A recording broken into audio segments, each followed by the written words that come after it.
ಈಗೇನು ಮಂಜುನಾಥ್ ಅಲ್ಲ, ಮಂಜುನಾಥ್ ಅವ್ರೇನು ಮಲೆ ಮಹದೇಶ್ವರ ಬೆಟ್ಟಕ್ಕೆ ಇದು ಸೈಕಲ್ ಜಾಥಾ ಮಾಡ್ತಾ ಇದ್ದಾರೆ. ಯಾಕಂದ್ರೆ ಪರಿಸರದ ಒಂದು ಅರಿವು ಮೂಡಿಸಕ್ಕೆ. ಇದಕ್ಕೆ ನಾವು ಜಿಲ್ಲಾಡಳಿತ ವತಿಯಿಂದ ಅವರಿಗೂ ಸಹಕಾರ ಕೊಡ್ತೀವಿ ಅಂತ ಹೇಳ್ತೀನಿ. ಮತ್ತು ಹಾಗೆ ನಾನು ನಾಗರಿಕರಿಗೆ ಈ ಸಂದರ್ಭದಲ್ಲೂ ಕೇಳ್ಕೊಳ್ತೀನಿ, ಏನು ಅಂತೇಳಿ ಪ್ಲಾಸ್ಟಿಕ್ಕನ್ನು ಎಲ್ಲೆಂದರಲ್ಲಿ ಬಿಸಾಕಬೇಡಿ, ಒಂದು ಕಡೆ ಇಡಿ, ಸೊ ದಟ್ ನಮ್ಮ ಮುನ್ಸಿಪಾಲ್ಟಿ ಅವರು ಕಲೆಕ್ಟ್ ಮಾಡಿಬಿಟ್ಟು ನಮ್ಮ ಕ್ಲೀನ್ ಪರಿಸರವಾಗಿ ಮಾಡೋಣ. ಹಾಗೆ ಮಲೆ ಮಹದೇಶ್ವರದಲ್ಲೂ ನಾವು ಕಳೆದ ಬಾರಿ ಶಿವರಾತ್ರಿಯಲ್ಲಿ ಪ್ಲಾಸ್ಟಿಕ್ ಮುಕ್ತ ಅಂತೇಳಿ ಮಾಡಿ ಫೈನ್ ಹಾಕ್ತೀವಿ ಅಂತ ಹೇಳಿದ್ವಿ. ಅದು ಅಂದರೆ ಒಂದು 50% ಅದು ಕಾರ್ಯಗತ ಆಗಿದೆ.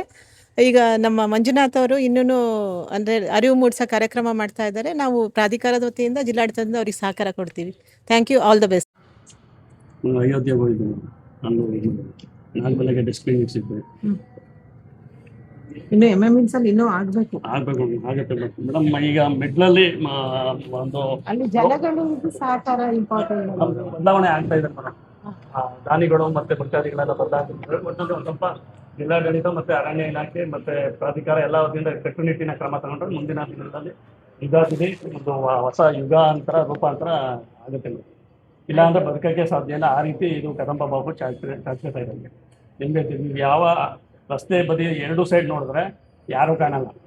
ಮರಗಿಡಗಳು ಹೋಗ್ತಾ ಇದೆ, ಪ್ಲಾಸ್ಟಿಕ್ ಬರ್ತಾ ಇದೆ.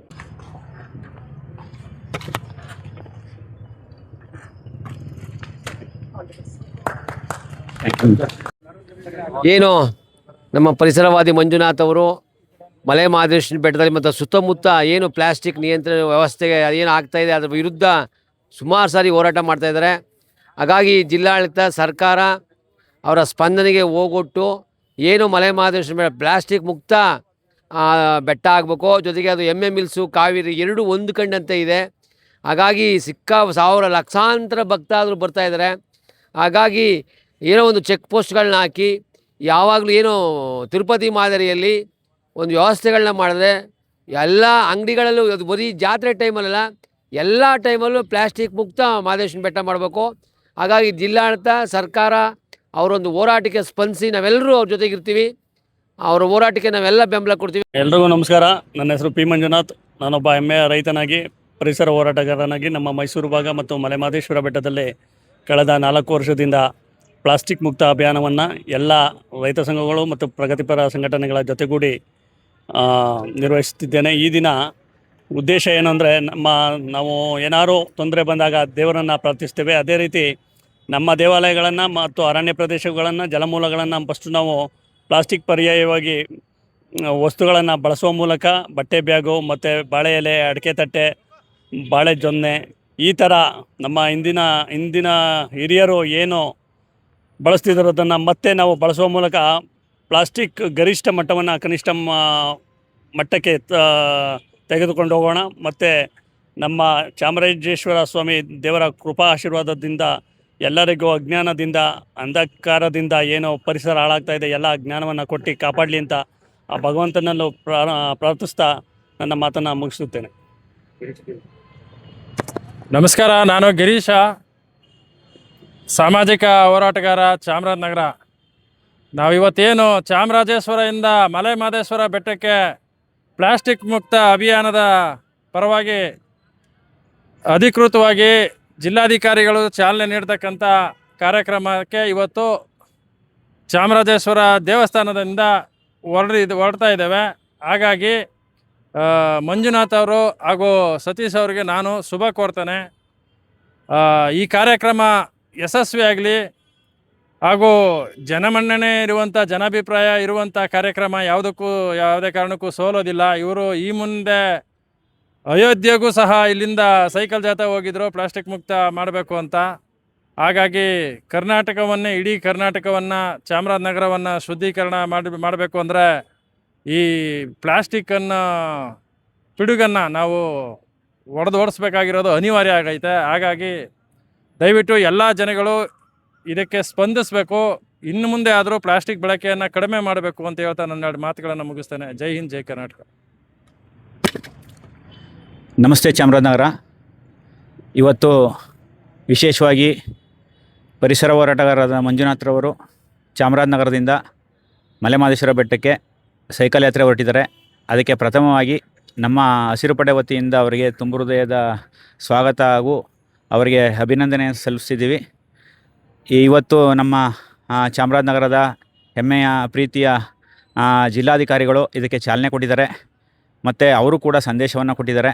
ಅದೇ ಸಂದೇಶವನ್ನು ಹೊತ್ತು ಇವತ್ತು ಮಲೆಮಹದೇಶ್ವರ ಬೆಟ್ಟಕ್ಕೆ ಹೋಗ್ತಾ ಇದ್ದಾರೆ. ಅವರಿಗೆ ಒಳ್ಳೆಯದಾಗಲಿ, ಅವರ ಆಯಸ್ಸು, ಆರೋಗ್ಯ, ಐಶ್ವರ್ಯ ಎಲ್ಲ ಕೂಡ ವೃದ್ಧಿಸಲಿ. ಅವರಿಗೆ ದೇವರು ಅವ್ರಿಗೆ ಅವ್ರ ಪರಿವಾರಕ್ಕೆ ಒಳ್ಳೇದು ಮಾಡಲಿ ಅಂತ ಹೇಳ್ತಾ ನಾನು ಮಾತನ್ನು ಮುಗಿಸ್ತೀನಿ.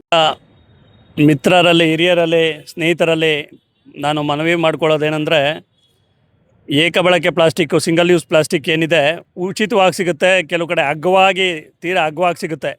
ಇದೇ ಆ ಒಂದು ಪ್ಲಾಸ್ಟಿಕ್ಕು ಜನರ ಮನ್ನಣೆಗೆ, ಜನರ ಜೀವನದಲ್ಲಿ ಬೆರೆತುಕೊಳ್ಳೋ ಕಾರಣವಾಗಿದೆ. ಆದರೆ ಇಲ್ಲಿಂದ ಮುಂದಿನ ದಿನಗಳಲ್ಲಿ ನಮ್ಮ ಆರೋಗ್ಯ ಬಹಳ ಹಾನಿ ಉಂಟು ಮಾಡ್ತಾ ಪ್ಲಾಸ್ಟಿಕ್ಕು ಬಹಳ ದುಬಾರಿ ಆರೋಗ್ಯವನ್ನು ನಾವು ಪಡೆಯಬೇಕಾಗುತ್ತೆ.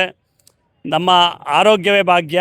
ಅದಕ್ಕಾಗಿ ಎಲ್ಲರೂ ಪರಿಸರ ಸ್ನೇಹಿ ವಸ್ತುಗಳನ್ನು ಬಳಸಿ ಮತ್ತು ಪ್ಲಾಸ್ಟಿಕ್ಕನ್ನು ಹಂತ ಹಂತವಾಗಿ ಬಹಳ ಬೇಗ ಅದನ್ನು ಬಳಸೋದನ್ನು ನಾವು ನಿಲ್ಲಿಸಬೇಕು. ಇಲ್ಲಾಂದರೆ ನಮ್ಮೆಲ್ಲರ ಆರೋಗ್ಯ ಬಹಳ ತುಂಬ ದುಬಾರಿಯಾಗುತ್ತೆ.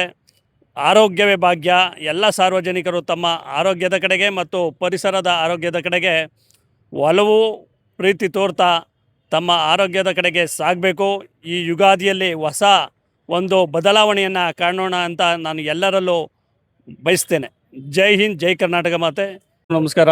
ನನ್ನ ಹೆಸರು ಪಿ ಮಂಜುನಾಥ್, ಈರಪ್ಪನಕೊಪ್ಪಲು ಗ್ರಾಮ, ಇಲ್ವಾಲ ಹೋಬಳಿ, ಮೈಸೂರು ಜಿಲ್ಲೆ. ನಾನು ಮೈಸೂರು ಭಾಗ ಮತ್ತು ಮಲೆಮಹದೇಶ್ವರ ಬೆಟ್ಟದಲ್ಲಿ ಕಳೆದ 4